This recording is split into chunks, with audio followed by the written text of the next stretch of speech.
Começa agora pela TV Câmara Campinas, mais um direto da universidade. E Humor com Jornalismo é o nosso primeiro documentário de hoje. Nele, grandes nomes da TV e especialistas debatem a relação entre o jornalismo e o humor. Produzido em 2009 por alunos de jornalismo da PUC Campinas, conta com grandes entrevistados como Boechat, Oscar Filho e Heródoto Barbeiro.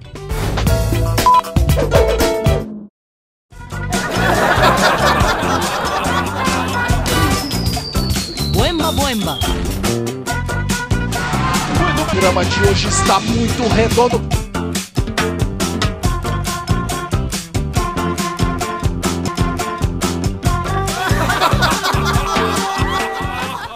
Em alguns campos, como no caso da política, o humor sempre foi utilizado e é interessante que seja utilizado. A charge, o que é a charge? A charge é uma caricatura que às vezes é mais reveladora da realidade do que a própria informação. Quer dizer, o caricaturista com bom humor, ele desnuda uma situação, ele deixa os políticos numa situação constrangedora, mas tem que deixar mesmo, porque é uma forma de denúncia leve, bem-humorada, etc. A ideia da charge não é ridicularizar. A ideia da charge é você explorar um aspecto de bom humor e provocar reflexão crítica nas pessoas. Lá no Roda Viva, está lá o Paulo Garuso, o tempo inteiro fazendo charge. Aliás, tem uma câmera em cima só da charge que ele faz. Tá certo? Ele está fazendo charge em cima do que a pessoa está dizendo ali na hora.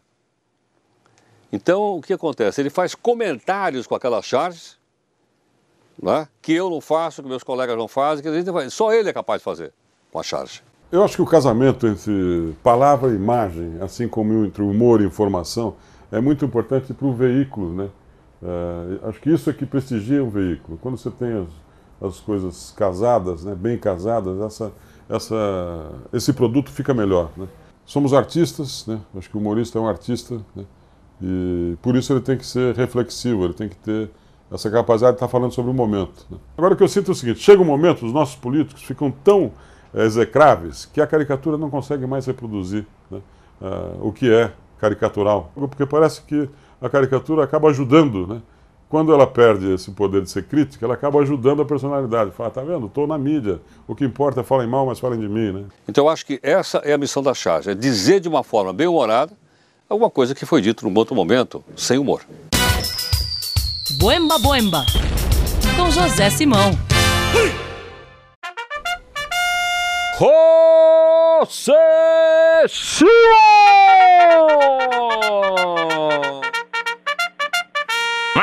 Buenos dias, Boechat. Buenos dias, Simão. Acorda macacada, olha o horário de verão. É, cambada de Você sabe vagabundo. quando começou o horário de verão? Quando? Nos primeiros anos, as pessoas ficavam acordadas até meia-noite para adiantar o relógio. Era uma emoção grande. Eu acho que ali tem um tipo de jornalismo acontecendo. O Simão faz uma leitura pessoal, peculiar dos acontecimentos do dia a dia. Ele não é um ficcionista, ele não inventa personagens, ele não inventa situações, ele caricatura situações do cotidiano vividas por personagens da cena política, econômica, enfim, da cena artística, pega essa realidade e olha por um outro ângulo. Talvez o Simão faça o mais sério dos jornalismos que pode ser feito e o resto seja uma grande piada.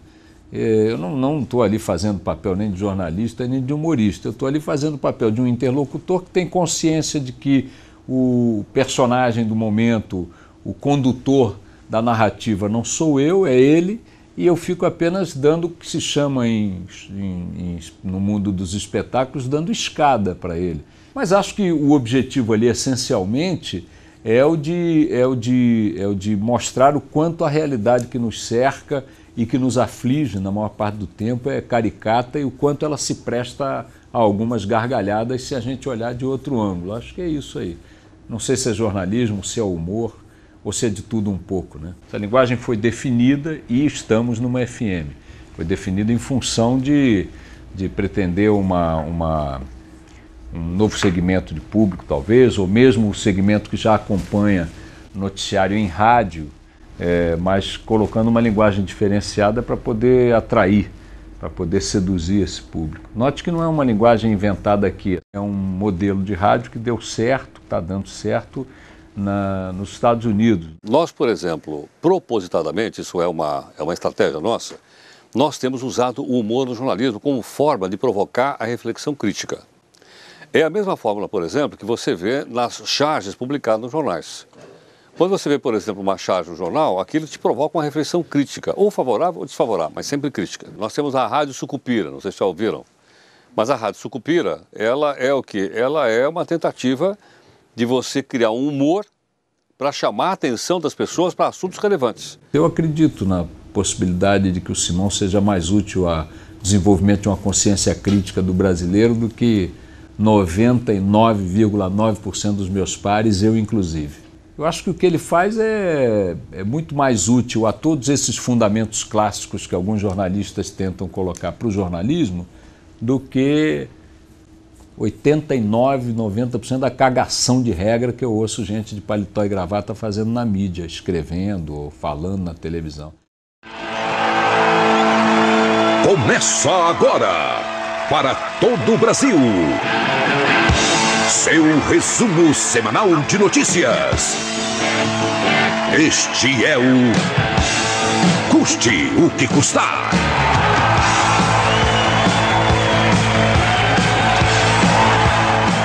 O CQC, por exemplo, que ele tem já um outro caráter, que é um caráter mais de coluna jornalística mesmo, porque ele faz uma crítica da imprensa, ele faz aquele concurso que é o Top 5 de coisas e erros que acontecem, alguns ocasionais e outros sinais de ignorância, de descuido, né, na nossa formação, coisa do tipo. Então, eu acho que tem esse papel aí que é de ser mais uma coluna de jornalista para jornalista. Eles não fazem jornalismo, eu acho que é um programa de entretenimento, ainda que o foco seja o mundo político.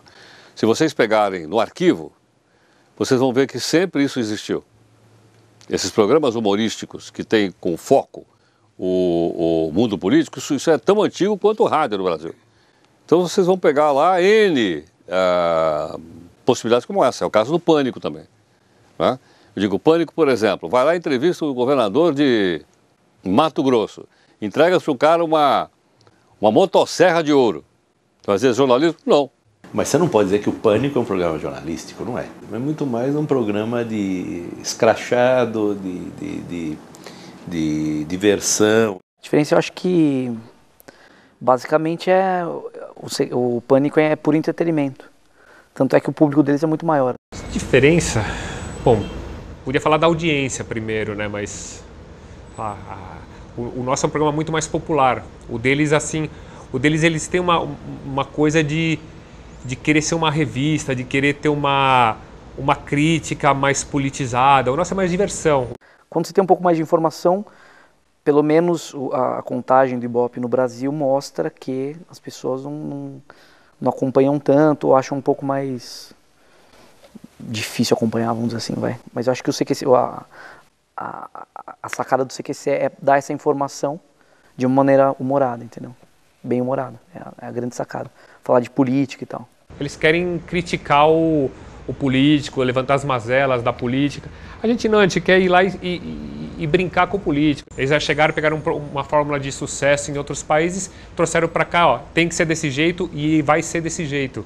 O nosso não, o nosso quando começou era aquela coisa, bom, o que a gente ia fazer esse domingo? Não existia tipo uma referência. Hoje em dia todo mundo até vai nas festas e faz o que o Vesgo já fez há 5 anos atrás. Então ele criou uma escola que até de certa forma o próprio CQC acaba usando. Engraçado, né? Porque acham muito que o Taz... O Taz é o rei da galera lá. Na verdade não, o Taz é contratado como todo mundo. Assim. Que o formato CQC já existe há 15 anos. Né? Mas eu posso dizer que esse estilo de entrevista ele inventou. Né? Então, já que ele inventou, então é um estilo Varela, né? Enfim, eu represento também o povo que sofre.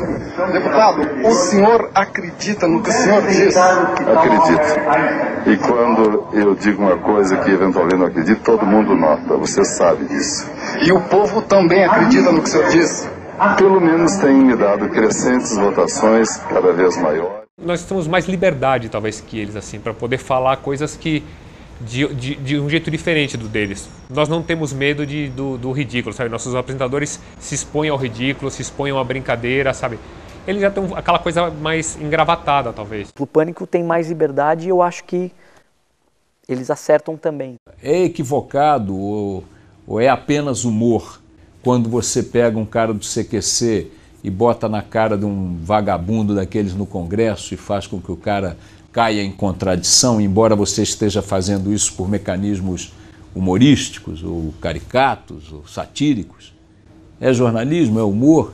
O que é mais útil à difusão da informação verdadeira, que é o que o jornalismo, suponho eu, persiga na sua essência?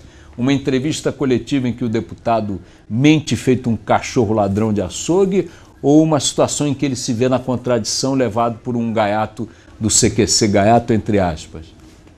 Porque eu não sou jornalista, né? Minha formação não é essa. Formação de ator, então estou fazendo porcamente o papel de um jornalista. Eu ouvi um boato que você não quer seguir com a praça, você quer cantar. É isso, não? É verdade. Não faz isso, cara. Porque ator trabalha com ficção, jornalismo trabalha com fatos. Mas se você me dá uma charge, aquilo não é ficção. Logo, eu não sou ator, eu sou jornalista. Por isso eu posso fazer charge. Eu fui aprendendo meio que fazendo, meio que me explicando, meio que observando, entendeu? Daí quando eu me vi, puta, eu tenho que fazer o CQC, tá bom, então como é, entendeu? Daí fui ver o CQC de fora, algumas reportagens e tal. O jornalismo é uma apuração profissional, técnica, bem feita, de fatos que devem ser reportados para a opinião pública. Antes da gente sair, tem um estudo, né? Tipo, o que está acontecendo com a pessoa, o que a pessoa fez, em que momento da vida que ela está, em algum projeto, para poder embasar a reportagem. A diferença, entretenimento serve para entreter, para divertir, o jornalismo serve para informar, para esclarecer coisas, para debater. São linguagens diferentes que se complementam, eventualmente. O entretenimento está no mundo do espetáculo, no mundo do show, no chamado show business, né? E o jornalismo está no campo da informação. Ultimamente, esses dois mundos estão perigosamente se aproximando. Eu, para dizer que não é jornalismo, eu tenho que te dizer que existe o jornalismo como tal. E eu não sei se isso é algo que tirando o discurso dos acadêmicos aí, se aplica à realidade. Entretenimento não tem quase nada a ver com jornalismo. Por que razão? Porque o entretenimento não tem pauta. O entretenimento não tem compromisso de você desenvolver um assunto de interesse público. Entretenimento é quando você simplesmente quer fazer com que as pessoas se divirtam, que as pessoas façam aquilo um lazer. E o jornalismo nem sempre é lazer. É como se você quisesse misturar óleo na água. Elas não se misturam. Por mais que você chacoalhe, o óleo fica sempre diferente. Então eu acho que o jornalismo é como óleo e o entretenimento é como água. O jornalismo em si eu acho muito chato, né? Porque como eu faço um pouco parte disso, eu vejo que não é bem o que a gente vê, né? Exatamente o que a gente vê. Então ele passa a ser chato, porque daí você passa e fala, puta, mas não é bem assim, pô, mas não é. Então se é com humor, pelo menos você ri daquilo, sabe? E através do humor, tornar mais acessível a realidade. Tem um lado sedutor, né, do humor, que é tornar a coisa mais fácil de digerir. Né? O sapatada que eu quase levei no Iraque, quando vi o bicho vindo abaixei. Naquela hora não sei bem o que eu pensava, quando vi o bicho vindo agachei. Agora eu acho que a gente, se não se divertir, sabe, não faz humor. Então acho que a função da gente também, para além da questão ética, estética e tudo, tem uma questão aí que é a graça, tem que ter graça nas coisas. E também tem que haver honestidade, porque o humor pode ser também uma ferramenta para você brincar com a honra dos outros, para você humilhar pessoas, para você ridicularizar instituições e pessoas. Então é preciso também que haja honestidade. Quer dizer, nós sempre temos que ter em vista os ganhos sociais. Quando isso é inteligente e quando isso é adequado, funciona, não aliena, ao contrário, nos torna mais criativos e críticos como cidadãos. Todo humor é inteligente, senão não é humor, né? Acho que tá em todo lugar, quando você menos espera, ele acontece. Eu acho que o humor inteligente é o Zé Simão, na Folha de São Paulo. Eu acho que o humor inteligente é o Jô Soares, ou o Caruso com as charges. É o humor inteligente, quer dizer, eles conseguem com uma frase, com uma colocação inteligente ou com uma charge criativa, caracterizar uma situação que você precisaria 5 páginas para dizer aquilo que ele diz de uma maneira descontraída, alegre, etc. Eu acho que são 3 exemplos bons de qualidade de humor na vida brasileira. Eu acho que o humor inteligente é aquele que provoca alguma reação nas pessoas. Mas acho que o humor também tem determinadas regras éticas. Quando nós falamos de ética, nós estamos falando de valores universais. O humorista tem que descobrir qual é o seu lugar na sociedade, qual é a contribuição que ele pode dar para construir uma sociedade aperfeiçoada, e o jornalista também. A ética é uma só. Então eu tenho uma certa restrição, aí sim, restrição ética, a esse humor cujo sucesso depende da exploração dos outros, da exploração da imagem dos outros e da submissão dos outros a situações ridículas. Se eu vou entrevistar uma celebridade e alguém vem me entrevistar fazendo a mesma coisa que eu faço com alguém, talvez eu não fosse gostar muito. Eu já passei por uma situação que eu deveria ter processado, que foi o Babenco me bater. Só pra... Sai daqui, cara. Mas por que você tá me agredindo? Tá me agredindo, rapaz. Não, porque foi absurdo aquilo. Eu nunca ia esperar, entendeu? Se você me faz uma pergunta que eu não gosto, eu não quero responder essa pergunta. Ou eu levanto e vou embora. Eu não vou bater em você, entendeu? Eu acho que a função disso aí é mais se apropriar do poder que você tem com a câmera na mão, né? Você tem a câmera na mão, aí tudo passa a ser alvo para você, então você sai. É uma coisa que pode se votar contra si mesmo, né? Porque, na verdade, o cara que não sabe usar a arma acaba apontando para ele. Pode fazer o que quiser da linguagem jornalística. A linguagem jornalística é um bem público. Então, a linguagem jornalística pertence à sociedade como uma ferramenta de informação, como uma ferramenta de construção dos conflitos, como uma ferramenta para que as pessoas se organizem e se elucidem para se relacionar com o mundo. Então, esta linguagem precisa ser preservada. Sempre que você mistura publicidade com jornalismo, você está comprometendo a linguagem jornalística. O jornalista, para ser garoto propaganda, cria para ele um conflito de interesse. Para mim, é incompatível. Jornalista não pode fazer publicidade. O jornalismo convive com a publicidade, mas não pode se misturar. Porque quando o jornalismo se mistura com a publicidade, eu acho que há prejuízo para os dois lados. Vamos começar? Gravando.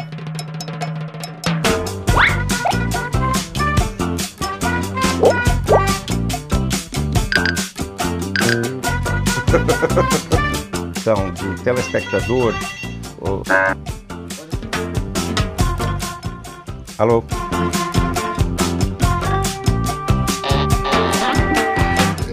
Boa sorte.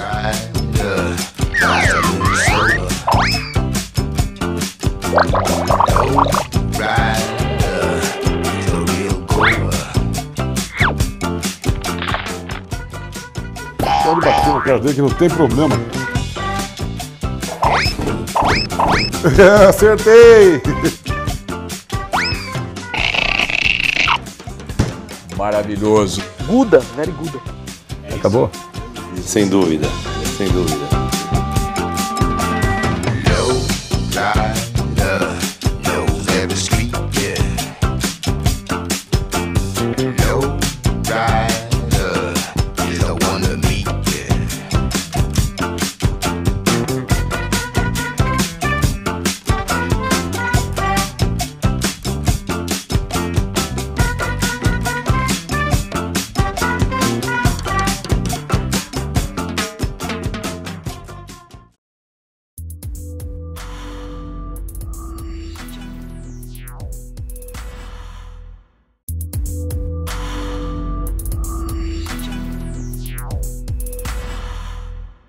E a gente encerra o Direto da Universidade de hoje com o Doc Opção Camelô. Produzido em 2009 também por alunos da PUC Campinas, ele mostra a realidade daqueles que vivem do comércio informal e de comerciantes que sentem na pele a concorrência considerada por eles desleal.